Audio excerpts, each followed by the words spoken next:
Hello students, हम unit dimensions कर रहे हैं। आगे बढ़ेंगे, अब कुछ और क्वेश्चंस करेंगे, प्रैक्टिस क्वेश्चंस। पर उसके पहले मैं आपके 2 मिनट लूंगा। मैं आपसे ये कहना चाह रहा हूं कि इन क्वेश्चंस को हम आंसर्स के लिए नहीं करेंगे, बल्कि पैरेलल में थ्योरी भी रिवाइज करते हुए चलेंगे। किसी क्वेश्चन को करने में हो सकता है 15 से 20 मिनट लग जाएं, तो वो वेस्ट ऑफ टाइम नहीं है। आप यदि ध्यान से सुन रहे हैं, आपको यदि इंटरेस्ट है फिजिक्स में, एग्जाम आप कोई भी दे रहे हो, पर ये पूरा डिस्कशन आपको बहुत अच्छा लगेगा, आप इसको एंजॉय करेंगे और ध्यान से सोचेंगे। तो एक क्वेश्चन को हमने सॉल्व किया भले ही, पर अनजाने में हमने 25-30 ऑब्जेक्टिव क्वेश्चन सॉल्व कर लिए। जो पता था वो रिवाइज हो गया, जो नहीं मालूम था वो पता लग गया। तो मेरी आपको एक रिक्वेस्ट है कि केवल इसको सुने नहीं डिस्कशन को, बल्कि कॉपी पेन लेकर मेरे साथ साथ सॉल्व करें। जो कुछ मैं बोल रहा हूँ, बोर्ड पर लिख रहा हूँ, वो सब आप भी लिखते जाएं। लास्ट टाइम रिवीजन में सब आपको काम आएगा। फिर आपका एग्जाम कोई भी हो, एनडीए हो, सीडीएस हो, फिर सीपीओ, यूजीसी नेट हो, या फिर सीएपीएफ हो, कोई भी एक्स वाई ग्रुप हो, कोई भी एग्जाम हो, सभी में फिजिक्स पूछी जाती है। तो इन वीडियोस से आपको फायदा जरूर होगा। तो आप इंटरेस्ट लेंगे और मुझसे वादा करेंगे कि आप कॉपी पेन लेकर मेरे साथ साथ लिखते हुए चलेंगे, ठीक है? तो पहला क्वेश्चन करते हैं। The dimensions of torque are. एक बात और कहनी है, कुछ बच्चे कह रहे थे कि आप हिंदी में बताइए। तो पूरा पूरा हिंदी, पूरा पूरा इंग्लिश तो पॉसिबल नहीं होगा, पर मैं टर्म्स हिंदी में बताता हुआ चलूंगा। डिस्कशन तो हम हिंदी में करते ही हैं। तो यहाँ टॉर्क की डायमेंशन पूछी हुई है। टॉर्क को हिंदी में कहते हैं बल आघूर्ण। ये याद आ गया होगा आपको, बल आघूर्ण कहते हैं इसको, है ना? तो इसकी विमा पूछी हुई है हमसे। डायमेंशंस मतलब विमीय सूत्र पूछा हुआ है बल आघूर्ण का। तो इसको डिस्कस कर लेते हैं। आपको पता तो हो गई, कुछ बच्चे सोच रहे होंगे कि F इंटू डी, पर एक करेक्ट फॉर्मूला आपके दिमाग में होना चाहिए टॉर्क का, कि टॉर्क होता है आर क्रॉस एफ। होता क्या है ये? तो आपको मालूम होगा, टर्निंग इफेक्ट ऑफ फोर्स है। टॉर्क मतलब होता है टर्निंग इफेक्ट ऑफ फोर्स। जैसा फोर्स का काम क्या है? एक्सेलरेशन प्रोड्यूस करना, वैसे ही टॉर्क का काम है एंगुलर एक्सेलरेशन प्रोड्यूस करना। सरल शब्दों में कहें तो घुमाने के लिए जो जिम्मेदार होता है वो है टॉर्क। इसका एक और भाई है बल आघूर्ण का, जिसको कहते हैं बलयुग्म आघूर्ण।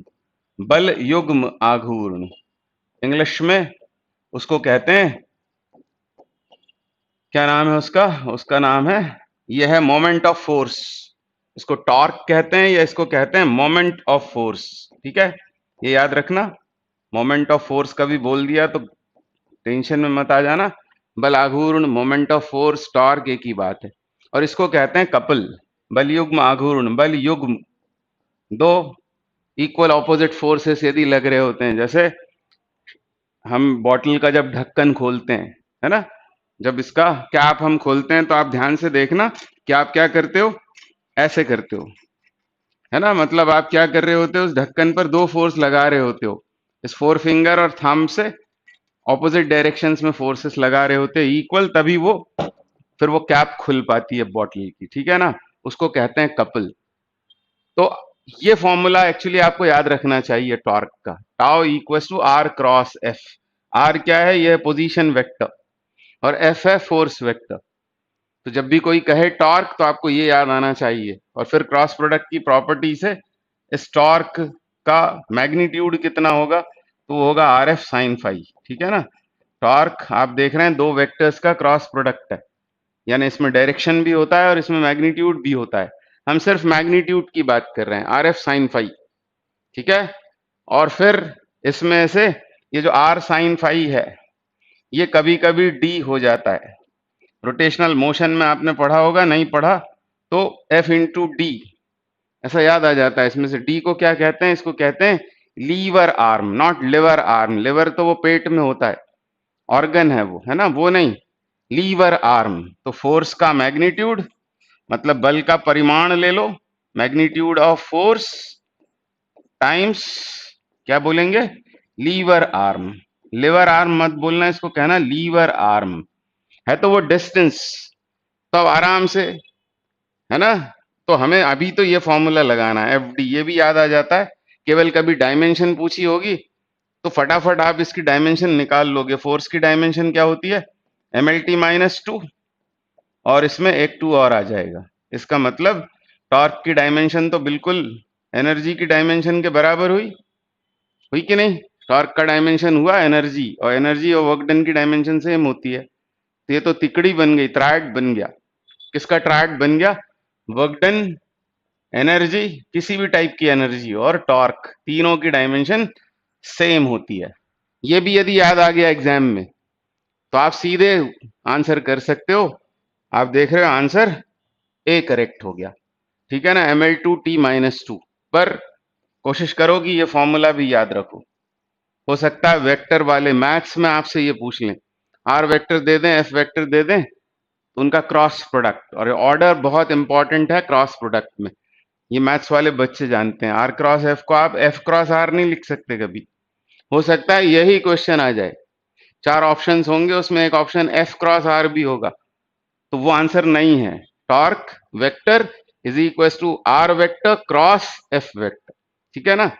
तो ये याद रखना। और कपल का भी यही डायमेंशन होता है। तो आपसे यदि टॉर्क पूछ लें या मोमेंट ऑफ फोर्स बोल दें या फिर कपल बोल दें, तीनों का एक ही आंसर होगा, ठीक है? ये याद रखना, टॉर्क का ये फॉर्मूला याद रखना। फिर आपको यदि क्रॉस प्रोडक्ट आता होगा तो इसका थोड़ा एनालिसिस करके देखना कि फाई यदि 0 हो जाए तो क्या होगा? टॉर्क 0 हो जाएगा। ये 180 हो जाए तो भी 0, और 90 होने पर ये मैक्सिमम होगा। इस तरह उसका एनालिसिस भी कर सकते हो। डायरेक्शन कैसे आती है इस टॉर्क की? वो आती है राइट हैंड स्क्रू रूल से। तो ये तो बहुत लंबी हो जाएगी कहानी, तो मुझे ये आपको बताना था। अब एक बात और बतानी है। वो क्या बतानी है? थोड़ा सा इसी क्वेश्चन के बहाने हम बात कर लेते हैं रोटेशनल वेरिएबल्स की। देखो इधर दो तरह के वेरिएबल्स की बात हम फिजिक्स में करते हैं।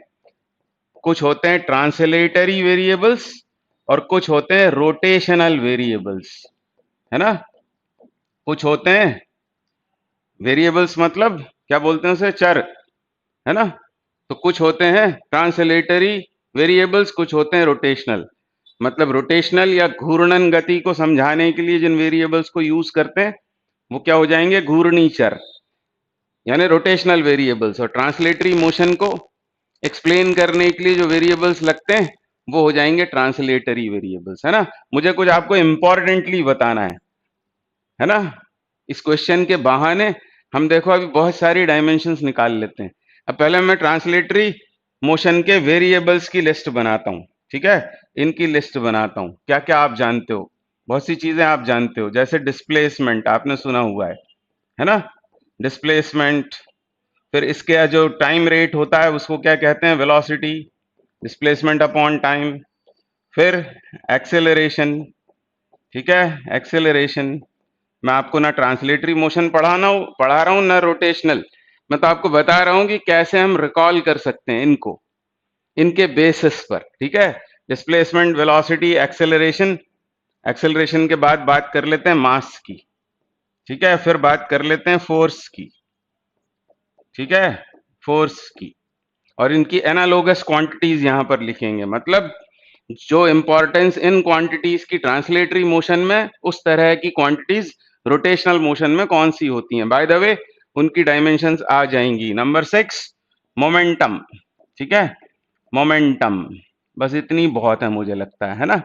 तो देखते हैं अब इसको किससे डिनोट करते हैं? एक्स से, है ना? वेलोसिटी को v से, एक्सेलरेशन को a से, मास को m से, फोर्स को F से, और मोमेंटम को P से। जानते हो आप?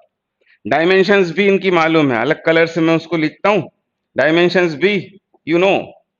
इसकी डायमेंशन क्या होती है डिस्प्लेसमेंट की? तो इसकी डायमेंशन होती है L, ठीक है? वेलोसिटी का डायमेंशन क्या होता है? वो होता है LT-1। LT-1 कॉपी पेन लेकर साथ साथ में लिखते चलो, है ना? सिर्फ कहानी मत सुनो, कहानी सुनने का कोई फायदा नहीं है। वीडियो बंद करो और सो जाओ, या दूसरे किसी वीडियो को देखो, लाइव क्लास देखो। उछल कूद करते हैं लोग, पढ़ाना कम और बातें ज्यादा। ये m होगा इसका, इसका क्या होगा डायमेंशन? mlt-2, mlt-2। और मोमेंटम की डायमेंशन, क्योंकि मास इंटू वेलोसिटी होता है, तो मास इंटू वेलोसिटी यानी mlt माइनस 1। ये सब आपको रटी हुई है डायमेंशंस, है ना, ये तो मालूम होना चाहिए। अब मैं बात कर रहा हूं रोटेशनल वेरिएबल्स की, ठीक है, रोटेशनल वेरिएबल्स।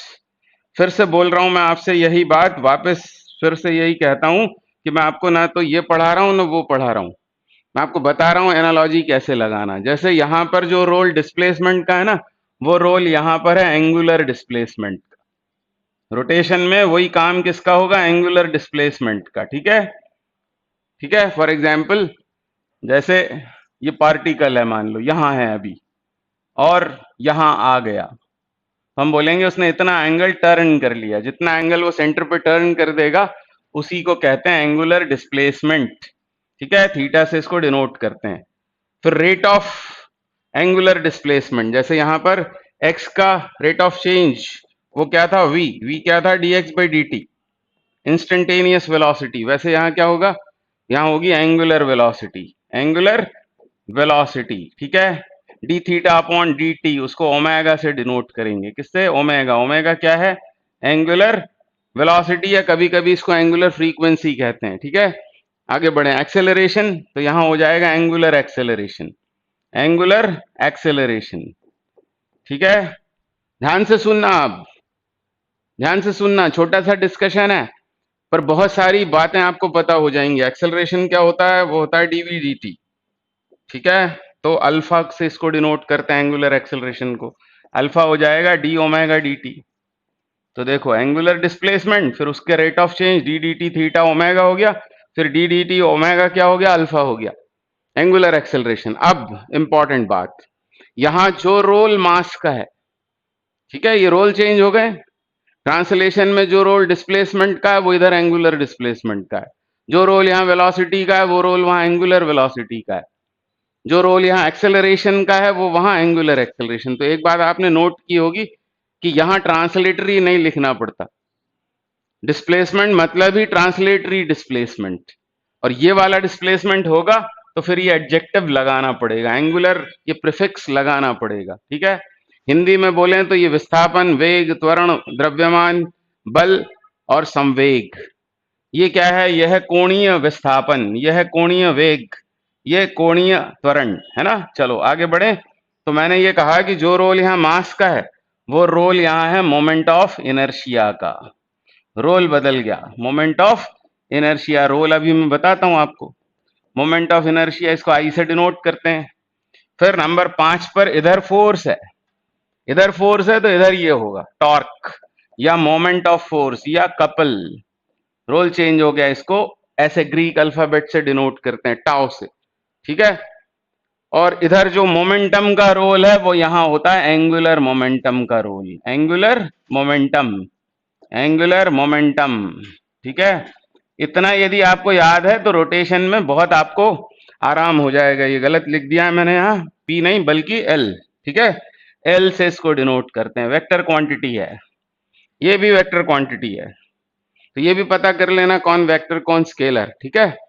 अब मुझे कुछ कहना है आपसे, वो ये कि यहां पर, इसको मिटा देता हूं, पहले इसको हटा देता हूं, ये तो आपको पता ही है। तो इन तीनों की बात करते हैं, एफ और कौन, ए और एम, इन तीनों में रिलेशन जानते हो आप, जानते होगे, एफ बराबर M A, F is equal to M A, Newton का लॉ। वैसे तो वो होता है डीपी डी, पर यदि मास कांस्टेंट है तो उसको एम ए लिख सकते हैं, mass into acceleration, forces mass into acceleration. तो क्या आप बता सकते हो टॉर्क का फॉर्मूला क्या होगा, बता सकते हो। यहां एम का रोल था इस तरफ, तो उस तरफ एम का रोल कौन प्ले करता है, मोमेंट ऑफ इनर्शिया, मतलब यहां आ जाएगा आई, और यहां पर लीनियर एक्सेलरेशन तो इधर एंगुलर एक्सेलरेशन अल्फा हो जाएगा। ये मैं एक्चुअली आपको बताना चाह रहा था कि यदि आपको एफ बराबर एम ए पता है, आप जानते हैं कि force produces acceleration and mass opposes, वैसे यहां पर बोलो टॉर्क क्या चाहता है, अल्फा पैदा हो, और मोमेंट ऑफ इनर्शिया उसका अपोज करता है, मोमेंट ऑफ इनर्शिया उसको अपोज करता है। तो वैसे ही जैसे कि ट्रांसलेटरी मोशन में एफ बराबर एम ए होता है, वैसे ही रोटेशनल मोशन में टाउ इज इक्वल टू होता है आई अल्फा। पहले अब इसकी बात कर लेते हैं, इनके डायमेंशंस की बात कर लेते हैं, है ना। डायमेंशंस की बात कर लेते हैं। तो देखो एंगुलर डिस्प्लेसमेंट, तो ये तो एंगल है, और आप जानते हैं कि एंगल यदि रेडियन में नापा गया होगा तो एंगल क्या होता है, एंगल इन रेडियन, ऐसे बोलना चाहिए। देखो एंगल नहीं बोलना चाहिए, सिर्फ क्या बोलना चाहिए, खुद से भी जब बात करो तो ऐसे बोलो, angle in radian. Angle in radian is length of arc upon radius, और आर्क लेंथ है, रेडियस भी लेंथ है, लेंथ अपॉन लेंथ मतलब एंगल तो हो जाएगा dimension less, m0 l0 t0, यानी एंगुलर डिस्प्लेसमेंट की डायमेंशन नहीं होती, ये डायमेंशन लेस फिजिकल क्वांटिटी है। क्यों? क्योंकि ये एक एंगल है। अब एंगुलर वेलोसिटी की बात करोगे तो ये देखो, ये डी थीटा मतलब चेंज इन थीटा, तो वो भी थीटा ही होगा, अपॉन टी करोगे तो t-1 हो जाएगा। पूरा लिखना है तो पूरा आप लिख लेना, m0 l0 t-1, ये एंगुलर वेलोसिटी का डायमेंशन आ गया। अब डी ओमेगा का यही होगा, t-1 अपॉन टी करोगे तो t-2 हो जाएगा। देखो कितने आराम से याद रह सकता है आपको एनालॉजी से। इधर जो रोल डिस्प्लेसमेंट का वो उधर एंगुलर डिस्प्लेसमेंट का, जो रोल इधर वेलोसिटी का वो उधर एंगुलर वेलोसिटी का, जो इधर एक्सेलरेशन का वो एंगुलर एक्सेलरेशन का। अब ये इंपॉर्टेंट है, ये आपको याद करना पड़ेगा कि आई बराबर होता है mr², mass into perpendicular distance of the mass from axis of rotation square.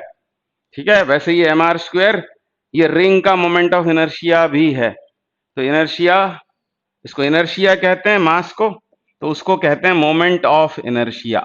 ठीक है, इसको इनर्शिया कहते हैं, है ना, जड़त्व। तो वो है, ये क्या है, इसको कहते हैं मोमेंट ऑफ इनर्शिया को जड़त्व आघूर्ण, ये जड़त्व वो जड़त्व आघूर्ण। तो हमें तो अभी डायमेंशन लिखना थी, तो वो हो जाएगी ml2। ठीक है, ml2 हो जाएगी। अच्छा अब आए टॉर्क पर, तो ये लिखा हमने टॉर्क, तो F की डायमेंशन जब निकाल रहे थे तो यहाँ m डाला था, यहाँ LT-2, तो MLT-2 हो गया था। यहाँ भी वही काम करो, I की डायमेंशन क्या है, ML2 वो लिखिए, और अल्फा की डायमेंशन T-2, तो क्या बन गई, ML2 T-2। और पहले भी आपको बोल चुका कि एनर्जी का डायमेंशन, टॉर्क का डायमेंशन और वर्क डन का डायमेंशन सेम होता है। अंतर क्या है, वर्क डन और एनर्जी को जूल में एक्सप्रेस करते हैं, पर इसको जूल में नहीं लिखते कभी, ध्यान रखना, तो कंफ्यूजन होगा। वर्क डन और एनर्जी इन दोनों की यूनिट तो जूल लिखते हैं, मान लिया, पर टॉर्क की यूनिट होती है न्यूटन इंटू मीटर। क्यों? वैसे तो जूल भी न्यूटन इंटू मीटर होता है, सिर्फ अंतर कर लो आप, ताकि ये पता लग जाए कि वो टॉर्क है या फिर वो वर्क डन या एनर्जी है, इसलिए इसकी यूनिट न्यूटन इंटू मीटर लिखी जाती है। अब यहां आते हैं मोमेंटम पर। क्या पता है आपको, मोमेंटम होता है mv, p is equal to mv। ठीक है, mv, तो एंगुलर मोमेंटम क्या हो जाएगा, तो वही वैसे ही सोचो कि m का रोल था जो इधर, वो रोल उधर किसका है, मोमेंट ऑफ इनर्शिया का, और जो रोल यहाँ v का था वो वहां किसका है, ओमेगा का। ठीक है, तो जिस तरह ट्रांसलेशन में मोमेंटम होता है mv, वैसे ही रोटेशन में एंगुलर मोमेंटम क्या होता है, आई ओमेगा, और आई ओमेगा होता है तो उसकी डायमेंशन लिख सकते हैं ना, लिख सकते हैं, ये L बराबर आई ओमेगा, ये वेक्टर साइन हटा देना या फिर बार में उसको बंद कर देना, आई ओमेगा, आई कितना है ml2, और ml2 के साथ ओमेगा और आ जाना है, ml2 t-1। अब आप सोच रहे होगे कि इतनी देर लगा रहे हैं इस सवाल को करने में, देर नहीं लगा रहे हैं, आपको बहुत सारी बातें मैंने बता दी, देखो, है ना। अब एक इंपॉर्टेंट बात याद रखना, कल हमने बात की थी प्लैंक्स कांस्टेंट की, तो प्लैंक्स कांस्टेंट की डायमेंशन, ये बहुत पॉपुलर सवाल है, बहुत पॉपुलर, सब तरह के एग्जाम्स में पूछा जाता है कि प्लैंक्स कांस्टेंट और किसकी डायमेंशन सेम होती है ना। तो याद रखना एंगुलर मोमेंटम की, ये जो आई है यही प्लैंक्स कांस्टेंट की आएगी, तो एंगुलर मोमेंटम और प्लैंक्स कांस्टेंट की डायमेंशन सेम होती है, सेम होती है। मेरे पास और भी है कुछ कुछ बताने के लिए, पर हो सकता है आप सुनोगे ही नहीं मेरी बात, ये चलो सुना देता हूं। ये इक्वेशन आप जानते हो, L is equal to N H upon 2 pi, chemistry में पढ़ा है आपने, इसको कहते हैं बोर्स पोस्टुलेट। बोर्स का जो एटॉमिक मॉडल है उसका एक पोस्टुलेट है ये। इसमें n क्या है, प्रिंसिपल क्वांटम नंबर, 2 पाई है कांस्टेंट, यानी इनकी कोई डायमेंशन नहीं होती, तो साफ दिख रहा है कि ये h है प्लैंक्स कांस्टेंट और ये l है एंगुलर मोमेंटम इलेक्ट्रॉन का, तो जो h की डायमेंशन होगी वही l की डायमेंशन होगी। तो बाय द वे हमने बहुत सारे क्वेश्चंस कर लिए, ठीक है। अगला क्वेश्चन करते हैं, क्या बोल रहे हैं अब यहाँ, Planck's constant has the dimensions of, वही पूछ लिया। अब देखो वो जो मेहनत की थी हमने इसके पहले, वो ऐसे काम आती है। ऐसा यदि कोई क्वेश्चन आ गया तो अब तो आपको फट से क्या करना है, एंगुलर मोमेंटम थोड़ा कंफर्म करना हो तो ये लिख लेना, L is equal to NH upon 2 pi, H is Planck's constant, L is angular momentum of electron, इनकी डायमेंशंस होगी नहीं क्योंकि एक नंबर है, ये भी नंबर है, तो बस एंगुलर मोमेंटम हो गया इसका आंसर। तो ये तो फट से हो गया। फट से तभी होंगे जब तुमने पहले मेहनत की होगी, पहले सुना होगा, पूरी कहानी सुनी होगी, तो फिर आराम से हो जाएगा। आप किसकी डायमेंशन निकाल रहे हैं, कैपिटल जी की, ये भी बहुत पॉपुलर है। तो इसके लिए तुम्हें कोई भी फॉर्मूला याद आ जाए जो कैपिटल जी जिसमें आता हो, जैसे ये आ गया आपको याद, यह है Newton's universal law of gravitation, ठीक है। ये याद आ जाए या कोई भी आ जाए, ये भी आ गया याद तो भी कोई परेशानी नहीं है, ये भी आपने सुना होगा। यह है एक्सेलरेशन ड्यू टू ग्रेविटी का फॉर्मूला किसी प्लैनेट के लिए, तो ये हो या वो हो कोई फर्क नहीं पड़ता। और भी कई फॉर्मूले होते हैं जिसमें कैपिटल जी आया करता है, बशर्ते वो फॉर्मूला सही हो, है ना, सही होना चाहिए उसे, नहीं तो ऊट पटांग फॉर्मूले से ऊट पटांग आंसर आएगा। अब इसमें से जी को कर लेना अब्स्ट्रैक्ट, जी को हटा लेना। यह है न्यूटन के सार्वत्रिक गुरुत्वाकर्षण का नियम, न्यूटन का सार्वत्रिक गुरुत्वाकर्षण का नियम। और ये क्या है, यह है सार्वत्रिक गुरुत्वाकर्षण नियतांक। सार्वत्रिक, कंप्लेंट करते हैं बच्चे की, हिंदी में बोलते नहीं हो, सार्वत्रिक गुरुत्वाकर्षण, गुरुत्वाकर्षण नियतांक, ठीक है, नियतांक है वो। अभी इसकी वैल्यू भी तुमको बताता हूं, देखो मैं वैल्यू भी बताता हूं, बाय द वे वो भी हो जाएगा।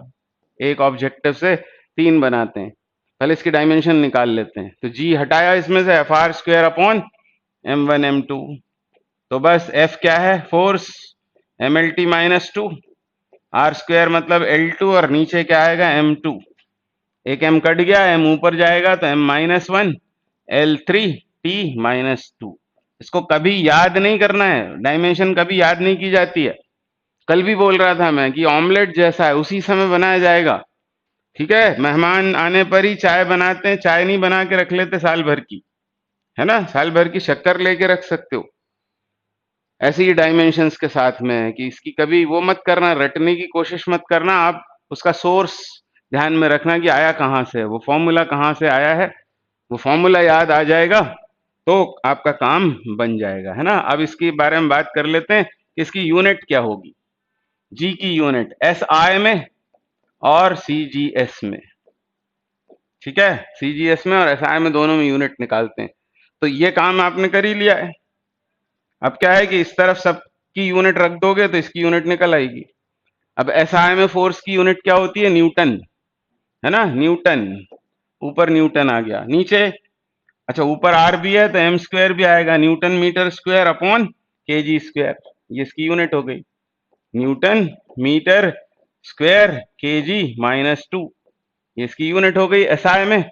CGS में क्या होगा, डाइन आएगा ऊपर फोर्स के लिए, फिर centimetre square upon gram square. तो CGS VGS जनरली नहीं पूछते, SI यूनिट जरूर पूछी जाती है। तो ये है G का यूनिट, ठीक है।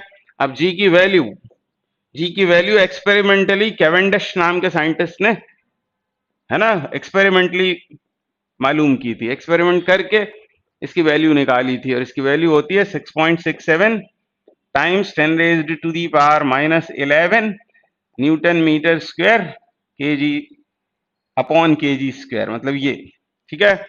और इसको यदि सीजीएस में कन्वर्ट करोगे, सीजीएस में कैसे कन्वर्ट करोगे, देखो यहां मैं सिखाता हूं आपको, जी को कैसे कन्वर्ट करेंगे। Newton metre square upon kg square है, अब इसको जब बदलोगे तो न्यूटन का बनाना पड़ेगा डाइन, तो 10 रेज़ टू दी पावर 5 हो गया, ठीक है, तो डाइन हो गया वो। मीटर स्क्वायर का सेंटीमीटर स्क्वायर तो 4 आ जाएगा, तो ऊपर क्या हो गया, अब ये डाइन सेंटीमीटर स्क्वायर, ठीक है, अपॉन kg स्क्वायर मतलब 10⁻6। 1 किलोग्राम में 1000 ग्राम होते हैं, किलोग्राम स्क्वायर है, तो ऐसा हो जाएगा 5 और 4 9, 6 को ऊपर ले जाएंगे तो 10⁻3। इसका मल्टीप्लीकेशन यहाँ करना पड़ेगा, और इसका मल्टीप्लीकेशन करोगे तो -8 बन जाएगा ये।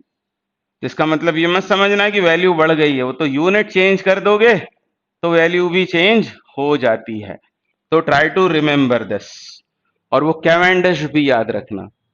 तो फिर से वही बात की, बहुत देर लग गई सिर्फ इसलिए क्योंकि हमने बहुत सारी बातें कर ली साथ साथ में। ठीक है, अगला क्वेश्चन देखते हैं क्या बोल रहे हैं यहाँ। ये तो बहुत खतरनाक सा क्वेश्चन लग रहा है ना। क्वेश्चन नंबर 4, इसमें किस किस की बात हुई है? ई की बात हुई है। ई, स्मॉल एम, एल और जी। तो थोड़ा आप पेशेंस रखोगे, धैर्य रखोगे तो इसको कर सकते हो, है ना। क्या क्या है ये सब समझा देते हैं आपको। ई क्या है? एनर्जी। एम क्या है? मास। एल एंगुलर मोमेंटम, अभी जिसकी बात की थी। और कैपिटल जी है यूनिवर्सल ग्रेविटेशनल कांस्टेंट।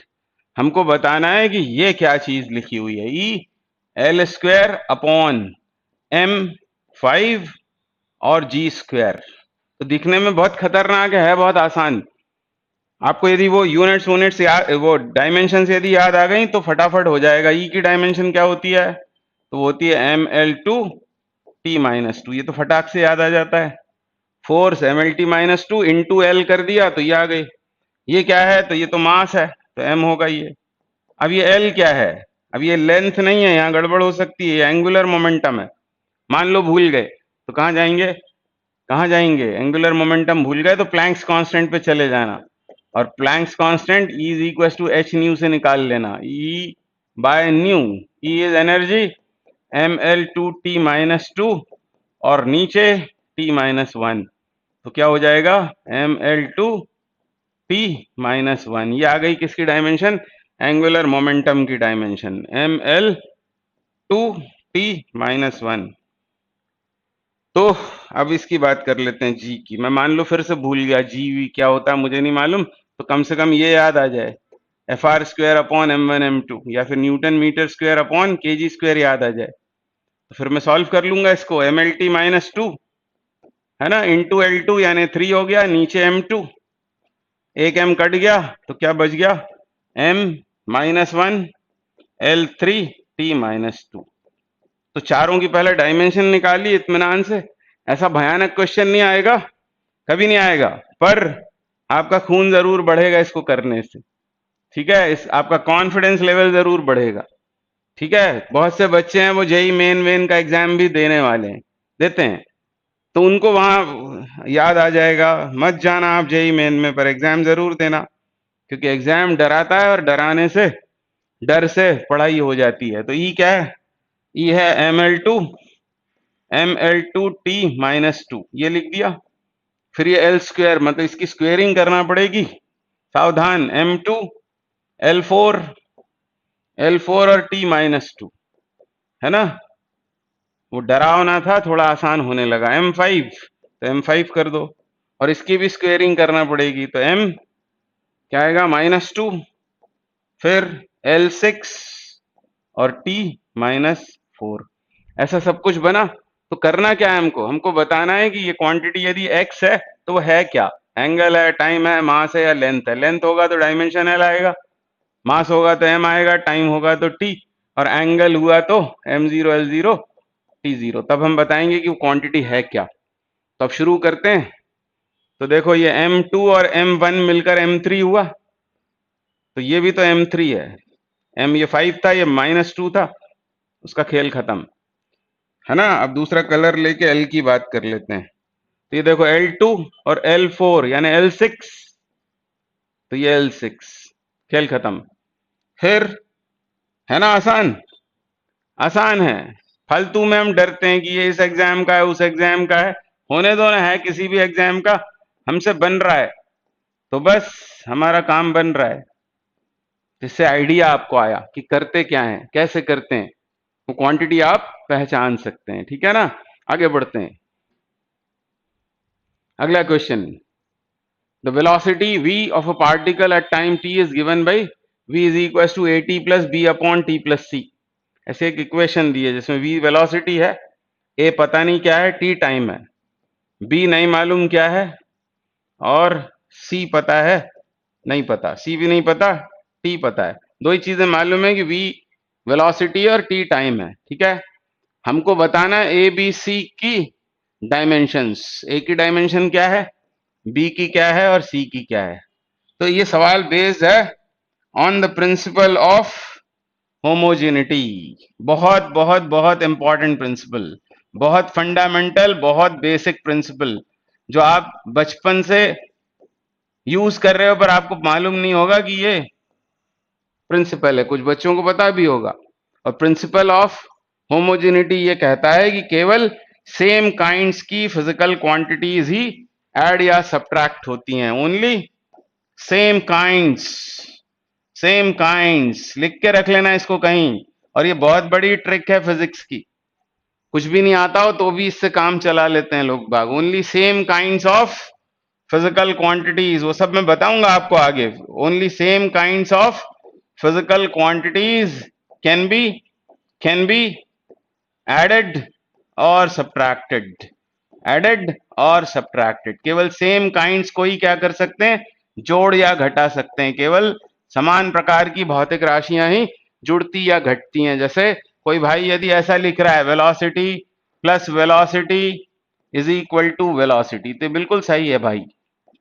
एक वेलोसिटी में यदि जोड़ने की इच्छा हो रही है तो दूसरी वेलोसिटी जुड़ेगी और आएगा क्या, वेलोसिटी। पर यदि ऐसा लिखने लगे भाई वेलोसिटी प्लस एक्सेलरेशन, तो बिल्कुल गलत है। ये वेलोसिटी में एक्सेलरेशन जुड़ेगा ही नहीं।